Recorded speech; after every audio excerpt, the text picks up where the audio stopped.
폭풍우 가운데서 욥에게 나타나신 하나님께서 이제 계속해서 피조 세계에 존재하는 동물의 생태계를 주관하시는 하나님의 지혜를 오늘 본문은 이야기해주고 있습니다. 이렇게 여러 동물들을 참으로 우리가 알지 못하는 이런 힘과 능력과 또 그런 나름대로의 지혜를 주신 것도 있고, 또 하나님이 타조에게는 또 지혜를 주시지 않으셨다고. 참 이런 걸 보면 인간이 어떻게 이런 하나님의 비밀스러운 지혜를 알 수 있겠어요. 참으로 10절 11절 보면 내가 능히 줄로 들소를 메어 이랑을 갈게 하겠네. 들소는 여러분 이랑을 갈게 하는 건 아니잖아요. 들소는 들소의 일을 하는 것이고, 참으로 이런 모든 진리들을 보면 이 하나님의 지혜가 번뜩이고 있지 않습니까? 생태계를 주관하시는 하나님의 모습입니다. 우리가 첫 번째 이걸 알아야 돼요. 모든 생태계가 그냥 우연히 되어진 것이 아니라 나름대로의 각자에게 주어진 하나님의 지혜를 담고 있다. 지혜로 창조되어져 있다. 이것을 우리가 깨달아야 됩니다. 그렇기 때문에 생태계도 하나님이 창조하신 지혜로운 이러한 세계이기 때문에 우리가 함부로 다뤄서는 안 된다는 것이죠. 하나님이 거기에 꼭 맞게끔 생태계를 만드신 건데, 인간이 그러한 하나님의 뜻을 또 지혜를 무시하고 인간의 편리에 따라서만 생태계를 파괴하는 일은 우리가 조심해야 되고 또 결코 행해서는 안 될 문제죠. 생태계가 파괴되면 인간에게도 재앙을 가져올 수가 있게 되는 자연재앙을 몰고 오는 것이죠. 자, 여러분 여기 본문을 한번 보겠어요. 1절과 4절에 보면 산염소와 암사슴은 깊은 산 바위에 굴에서 살도록 하나님이 창조하셨어요. 그것들은 털의 색이 바위의 색과 비슷해서 사람의 눈에 잘 띄지 않도록 하나님이 그렇게 창조하셨어요. 하나님께서는 이 사소한 짐승, 산속에 숨어 사는 존재까지도 하나님께서 그렇게 해야만이 이 땅에서 번영할 수 있기 때문에 그렇게 하시는 거예요. 얼마나 지혜로우신 분이에요. 들나귀 같은 경우는요, 5절과 8절에 보니까 야생동물 가운데서 사람들이 길들이기가 가장 어렵고 제어하기가 힘든 동물이지만은 들나귀에게 자유롭고 활발한 기질을 주신 분, 그 힘을 주신 분은 하나님이세요. 그렇게 또 들나귀는 살도록 창조하셨어요. 들소는 사람에게 유용하게 쓰이는 소와 동일한 종에 속하고 또 힘이 강하고 돌벼락이 크지만 들소는 들에서 이렇게 양육하도록 되어 있어요. 들소를 메어서 곡식을 실어 집에 오거나 타작을 위하여 상할 수가 없도록 같은 소임에도 불구하고 하나님이 그렇게 창조하셨다고요. 그러니 들소를 메어서 여러분 고랑을 이렇게 만든다든지 타작을 하기 위해 사용할 수 있는 사람이 어디 있겠어요? 그런 힘이 인간에게는 없어요. 들소를 제어할 수 없지만 하나님이 들소를 또 그렇게 창조하신 것을 우리는 인정해야 되는 거예요. 하나님의 지혜가 거기.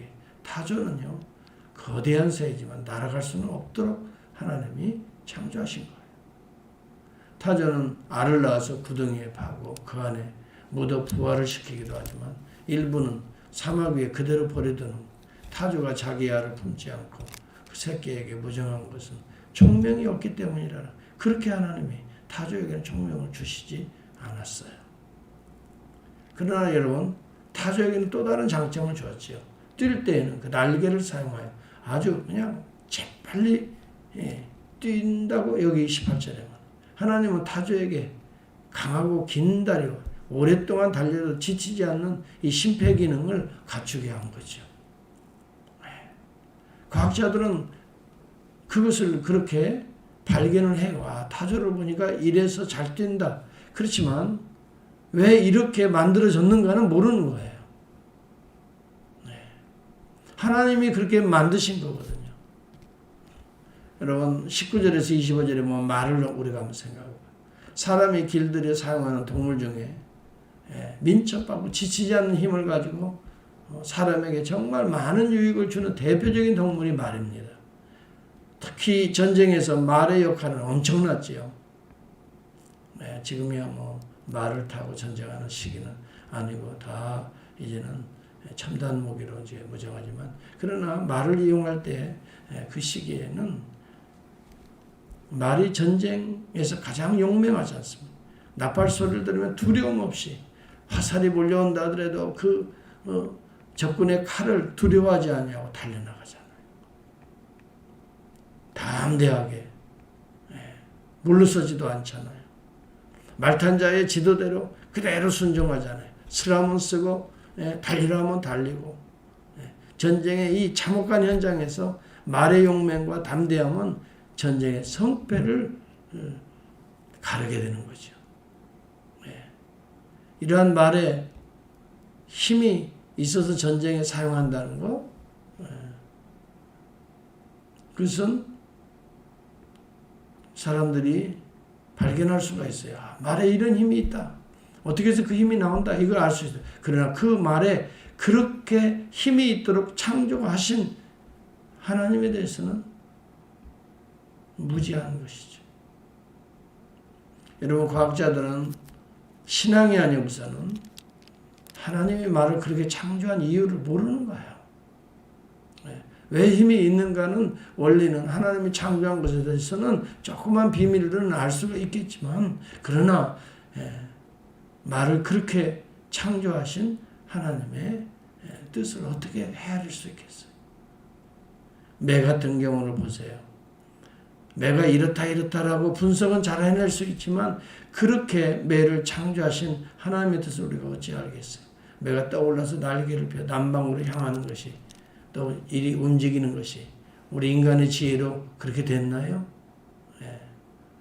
하나님이 그렇게 반문하시는 거예요. 남방을 향하여 그의 거주지로 옮기는 것, 하나님께서 주신 지혜로 기후의 사정을 잘 알도록, 감지하도록, 그래서 그게 움직이도록 여러분 매에게 그런 지혜를 주셨다는 거예요. 독수리 같은 경우는 보면 사람의 손에 접근하지 못하도록 뾰족한 이 바위 끝이나 높고 험준한 곳에 집을 짓도록 그런 생각을 독수리에게 주신 거예요. 그리고 강한 비상력으로 살아가는 이 동물을 먹이로 삼고 있잖아요. 독수리는 새끼들에게 강한 발톱으로 피를 빨도록 훈련시키고요. 그 자신이 피를 즐기는 새이지. 독수리에게 이와 같은 날카로움과 이 지혜를 주신 분도 하나님이시고, 그렇게 해서 생존하도록 하신 분이 하나님의 지혜라는 거죠. 우리는 이런 것들을 통해서 우리가 깨달아 알아야 돼요.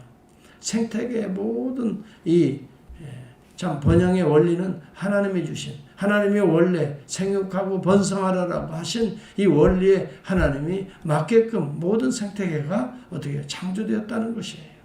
진화되어서 용불용설에 의해서 그렇게 되어진 것이 아니에요.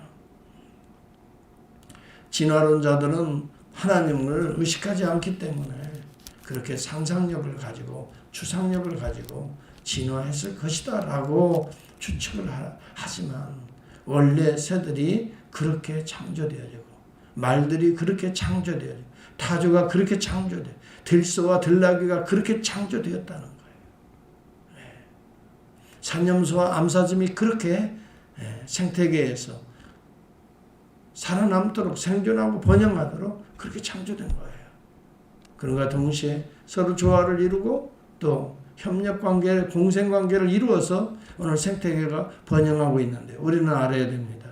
이 생태계를 우리 인간이 어리석은 욕망으로 인간의 편리를 위해서 파괴시켜서는 안 돼요. 오히려 더 생육하고 번성하도록 생태계를 잘 살려주는 것이 우리 인간의 의무지요. 하나님을 알게 되면 하나님의 지혜가 그 속에 담게, 또 하나님의 어떤 그 놀라운 은혜의 선물들이라고 생태계를 본다면 모든 것 하나가 소중하지 않을 수가 없지요. 파괴 대상이 아니라 우리가 잘 관리하고 보존하고 또 공생할 수 있는 지혜를 모으는 것이 우리 인간의 합리적인 삶의 태도라고 오늘 우리에게 교훈하고 있는 거예요.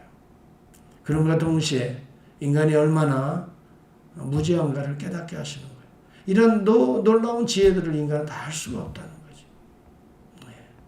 그렇기 때문에 우리가 함부로 어떤 문제들을 생각하고 판단하고 행동하는 것 조심하지 않으면 안 돼. 우리가 이 생태계의 이 비밀들을 조금씩 하나님이 알려주시니까 우리가 아는 것이지요. 하나님께서 그렇게 창조하셨구나. 우리 인간의 몸도 하나님께서 이 땅의 만물을 다스릴 만큼의 지혜를 우리에게 주시고 그래서 뇌의 구조를 그렇게 만드시고 그런 모든 이 기능들을 혈관의 기능을 통해서 그렇게 움직이도록 하나님께서 우리 몸을 인간의 몸을 특별한 하나님의 지혜로 하나님의 형상으로 창조하신 거죠. 우리가 이것을 보면서 우리는 겸손해야만이 하나님의 이 놀라운 은혜들을 나의 것으로 받아들일 수가 있게 되는 것이죠.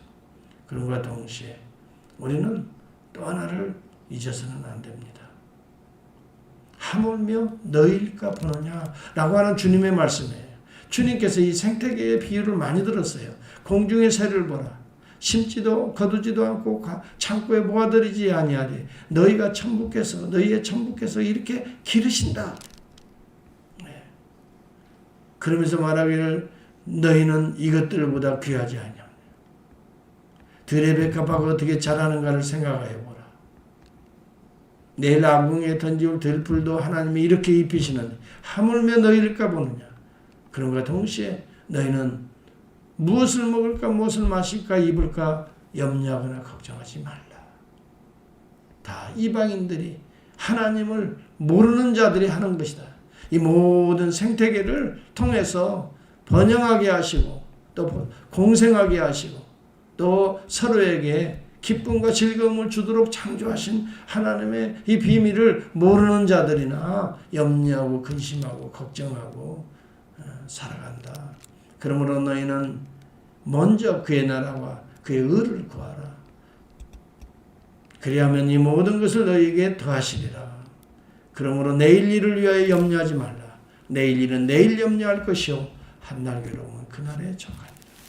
여러분, 하나님께서 참으로 이 생태계뿐만이 아니라 우리 인간의 죄악까지도 우리 죄악까지도 정말 깨끗이 쓰시기 위해서 그 아들을 보내시는 이 하나님의 놀라운 지혜와 사랑을 우리가 어찌 다 이해할 수가 있겠어요.